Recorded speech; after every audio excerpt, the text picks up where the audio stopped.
Hey guys, welcome. Today we're going to be reviewing a Bracket 3 Yuriko deck. It is a very fun, splashy deck that can win you games on the spot within 6 turns. Let's take a look. We'll start off with the mana base. So for the mana base, we have Darkwater Catacombs, Gloom Lake Verge, Drowned Catacomb, Reliquary Tower,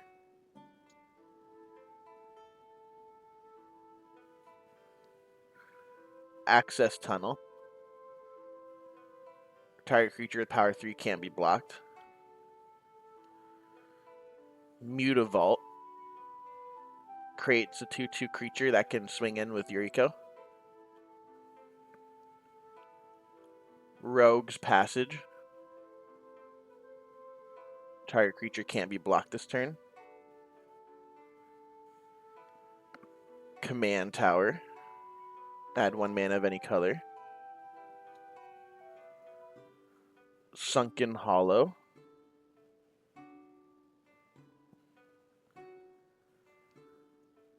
Watery Grave.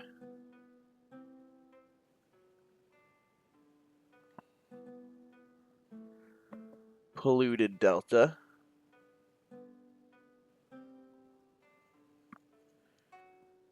Underground River.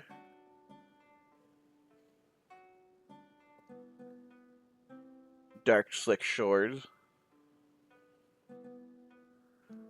And then for our basic lands, we're running 1, 2, 3, 4, 5, 6, 7, 8, 9, 10, 11 islands.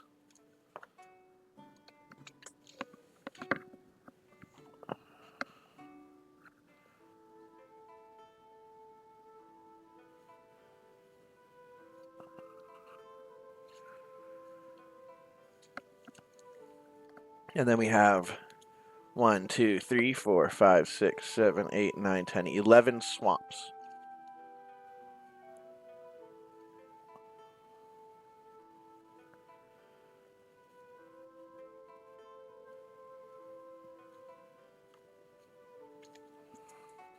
Okay.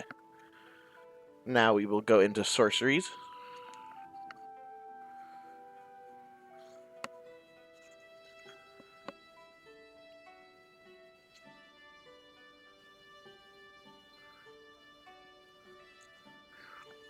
For sorceries, we are running 1, 2, 3, 4, 5, 6, 7, 8, 9, 10, 11, 12, 13, 14, 15, 16 sorceries.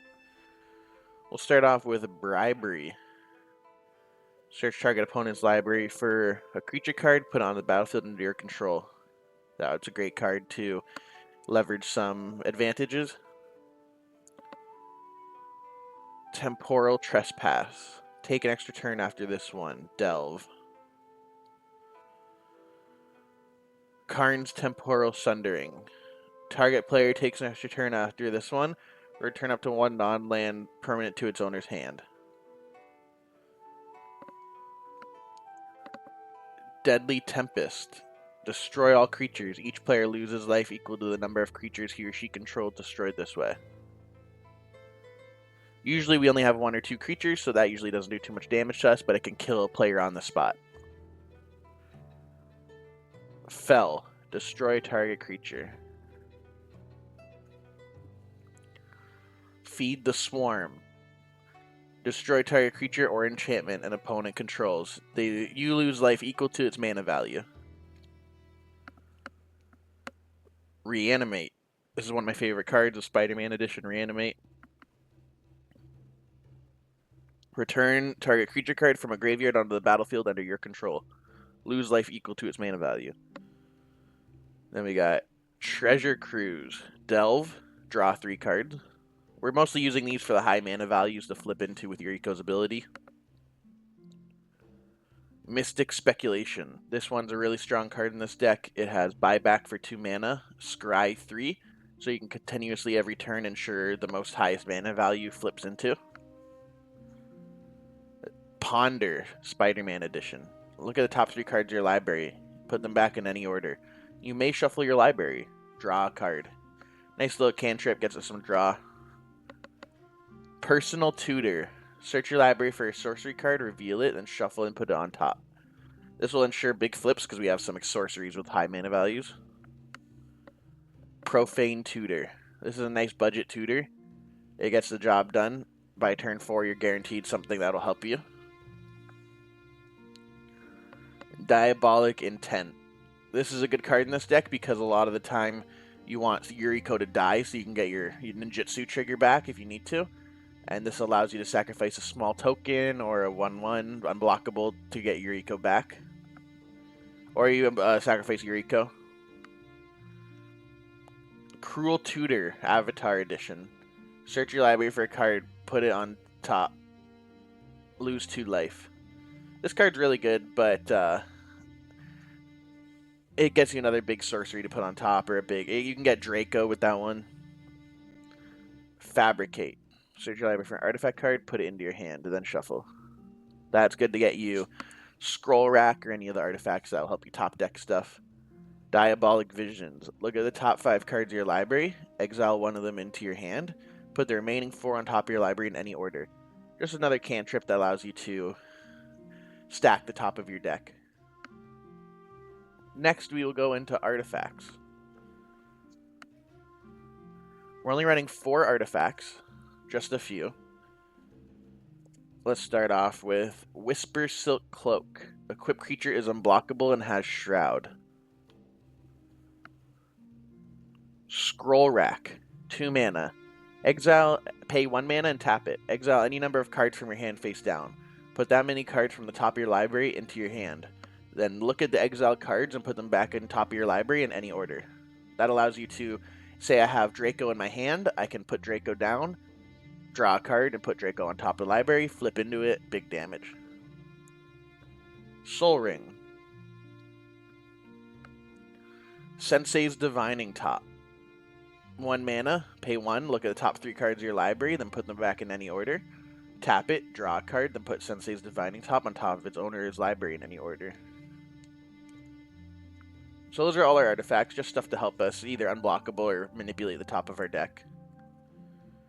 Now we will go into enchantments. We're running only 3 enchantments. One of them is Omniscience, or Omniscience, however you want to prefer to pronounce it. You may cast spells from your hand without paying their mana cost. So this card, we don't really use that for the ability. We're mostly using it for the high mana value, and if we do cast it, that's a bonus. Then we have Witness Protection. This card is a very budget bomb. It's only 10 cents. Enchanted creature loses all abilities as a green and white citizen creature with 1/1 and no abilities. This is a really good removal spell. It'll shut down a commander deck for quite a couple turns, and then they'll have to use removal on the enchantment to get their commander back. Next we have Soothsaying. Shuffle your library, or pay X, look at the top X cards of your library, and put them back in any order. 1 blue mana. That card also helps us stack the top of our deck by scrying X. Next we will go to our instance package.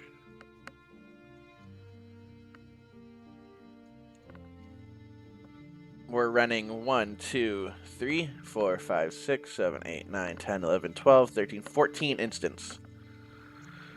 So we will start with Whispering Madness. It's 2 colorless and Dimir.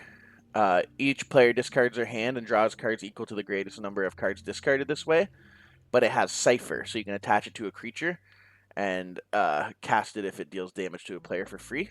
So it allows you to draw a couple hands, get deeper in your deck. It's not that great of a card, but it's fun, so I enjoy it. Limdual's Vault. Look at the top 5 cards of your library as many times as you choose. You may pay 1 life. Put those cards on the bottom of your library in any order, then look at the top 5 cards of your library. Then shuffle your library and put the cards you looked at this way on top in any order. This allows you to dig deep in your deck to get exactly what you need, and then you can also stack the top of your deck to ensure you get a big flip as well. Next we have Brainstorm. Draw 3 cards, then put 2 cards from your hand on top of your library in any order. This also allows you, if you have something big in your hand, you can put it back on top. Not dead after all. Until end of turn, target creature gains. When this creature dies, return it to the battlefield under its owner's control and create a Wicked Roll token. This card's really good because it allows you to protect Yuriko if you need to, or other ninjas that are important, like, as you will see. Next we have Fight On. Return 2 target creature cards from your graveyard to your hand.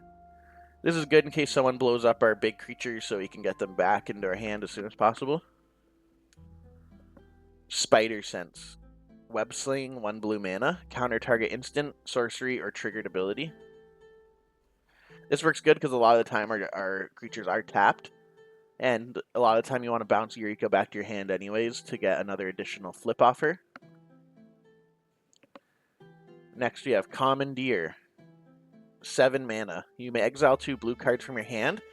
Gain control of target non-creature spell. You may choose new targets for it.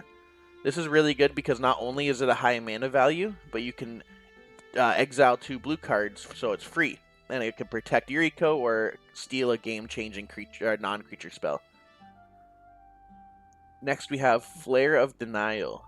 You may sacrifice a non-token blue creature rather than pay the spell's mana cost. Counter target spell. This is another good protection spell because we don't mind if Yuriko dies, so we'll sacrifice her to protect something better, like Scroll Rack or some of our ninjas. Next we have Evacuation. Return all creatures to their owner's hands. This card's really good. It's a high mana value of 5, and it also bounces all the creatures to their hands. Almost like a Cyclonoglyph, but it's not one-sided, so you are having to redeploy. But with our mana values being so cheap, that's not usually a problem. Next we have Dismember. Target creature gets -5/-5 until end of turn. Nice removal spell. Kills most things like Orcish Bowmasters and other things. Baleful Mastery. You may pay 2 mana and have an opponent draw a card, rather than pay the mana cost for the spell. Exile target creature or planeswalker. This is one of their only planeswalker removals, so it's a great addition, and also gets rid of a creature. Reality Shift. Exile target creature. Its controller manifests the top card of their library. Another removal, and it's exile, so it gets around indestructible. Deadly Rollick. If you control your commander, you may pay 0 instead of the mana cost. Exile target creature. This is another exile effect that gets around the hexproof. And indestructible. Infernal Grasp. Destroy target creature, you lose 2 life. This is a really good card. It's pretty much power crept murder. Very efficient at 2 mana. Next, we will get into the Planeswalkers. We're only running 2 Planeswalkers, but they're very important. We'll start off with Kaido Shizuki, Dimir 1 colorless. At the beginning of your end step, if he entered the battlefield this turn, he phases out, so it protects him for a turn when he comes in the battlefield. Draw a card, then discard a card unless you attacked this turn. So most of the time we are attacking, so typically we don't have to discard anything.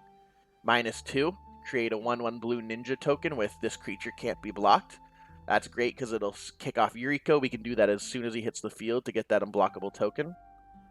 Or his -7, you get an emblem with whenever a creature you control deals combat damage to a player, search your library for a blue or black creature card, put on the battlefield, then shuffle. So that is really good. It's harder to get him there, but if he does, that's a really strong ability. Next for our Planeswalkers, we have Kaido, Cunning Infiltrator. 2 blue mana, 1 colorless. Whenever a creature you control deals damage to a player, put a loyalty counter on Kaido. Up to 1 target creature you control can't be blocked this turn. Draw a card, then discard a card. -2, create a 2/1 blue ninja token. -9, you get an emblem with whenever a player casts a spell, create a 2/1 ninja token. I've never got his ultimate off, but his +1 ability for a creature being unable to be blocked is really key for this deck, so we can get Yuriko through and deal the damage.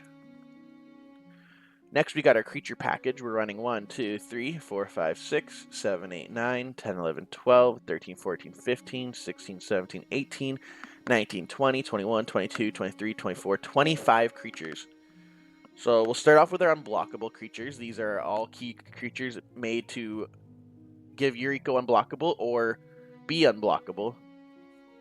We'll start off with Baleful Strix. Flying Death Touch. When it enters the battlefield, draw a card. It's a 1/1 for 2 mana. Next we have Tetsuko Umezawa. He is a member of the Umezawa family.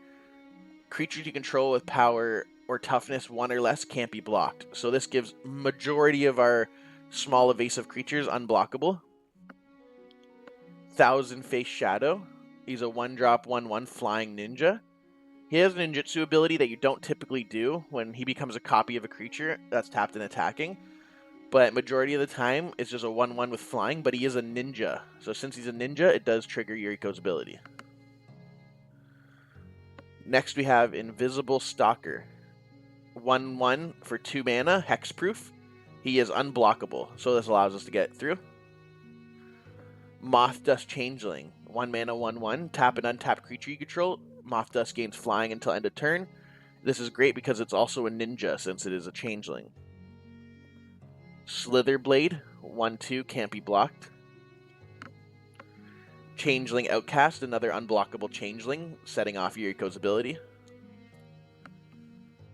Ornithopter. 0 mana, flying, 0/0. 0/2. It's a great card because it's free and it gives us another evasive creature that can get through. Dati Voidwalker. Shadow. If a card we put in an opponent's graveyard from anywhere, discard a card, exile the card with a void counter, and then you can sacrifice Dati Voidwalker to play the card for free with the void counter on it. That is a really good card, gets you free stuff. Also, it has fear, or shadow, so it can get through every time. Then we have Tormented Soul. 1 mana, 1/1, can't be blocked. Goodle Lurker. 1 mana, 1/1, can't be blocked. Triton Shore Stalker. 1 mana, 1/1, can't be blocked. So that's all for our evasive creatures. Next we have our ninjas. So we're running a bit of a ninja package. We have Ingenious Infiltrator. Whenever a ninja you control deals damage to a player, draw a card for 4 mana. Ninjutsu for 2, very efficient. Hagure the Stillwind. 5 mana, ninjutsu for 4. Whenever he deals damage to a player, you may search your library for a ninja, reveal it, put it into your hand. And then you can pay 2 mana, target ninja can't be blocked this turn. So it allows Yuriko to get through, also searches for a ninja when he enters, or when he deals damage, Silent Blade Shinobi. That's 7 mana, ninjutsu for 6. When he deals damage to a player, look at their hand, and I may cast a spell for free from their hand. Orochi Soul Reaver. 6 mana, ninjutsu for 4. When one or more creatures deal damage to a player, create a treasure token and manifest the top card of their library. Fallen Shinobi. 5 mana, ninjutsu for 4. When he deals damage to a player, exile the top 2 cards of their library. Until end of your turn, you may play them for free without paying their mana cost. Another free stealing stuff outlet. Ninja of the Deep Hours. 4 mana, ninjutsu for 2. When he deals damage to a player, you may draw a card. Mistblade Shinobi. 3 mana, ninjutsu for 1. When he deals damage to a player, return target creature they control to their hand. So that's a nice removal as well, if you can keep bouncing it and getting it out. Prosperous Thief. 3 mana, ninjutsu for 2. Whenever one or more ninjas or rogues deal damage to a player, create a treasure token. So that can get you quite a lot of treasure tokens. Next we have Satoru Umezawa. He is a really important part of this deck. Whenever you activate a ninjutsu ability, look at the top 3 cards of your library, put 1 into your hand and the rest on the bottom. And then each creature card in your hand has ninjutsu 4. So this will give you ninjutsu 4 on all those creatures that have high mana costs or high ninjutsu costs. Next we have Blightsteel Colossus. Trample, Infect, Indestructible. 12 mana, so not only is it a huge creature to flip into with Yuriko, but it's also a game-ending threat if you get it out with Satoru Umezawa. Pathraiser of Ulamog. 11 mana, so another big thing to flip into, and then if you do get it out with Satoru, you're probably winning the game. Next we have Emrakul, the Promised End. A lot of the times, I've casted this with the one less to cast for each creature card in your graveyard. When you cast a spell, gain control of target opponent during their next turn, flying, trample, protection from instants. So typically we're not casting that, we're just flipping into it, but if we do get to cast it, it's another game-ending threat. And then last but not least, the pinnacle of this deck, the most damage dealt with a Yuriko flip, is going to be Draco. Draco is an awesome old card from an old Portal set, I think. 16 mana. We're never casting it, we're never using its ability. It's only a 9/9, but when you flip into this, it shocks the table. I've dealt 36 damage on turn 3 with that. It's insane. And that is my Yuriko deck. So it's a bracket 3 Yuriko deck. Let me know what you think in the comments, and let me know if you try it out. There will be a link in the description for the deck list if anyone's interested. And thank you so much for watching. Have a good day. Bye.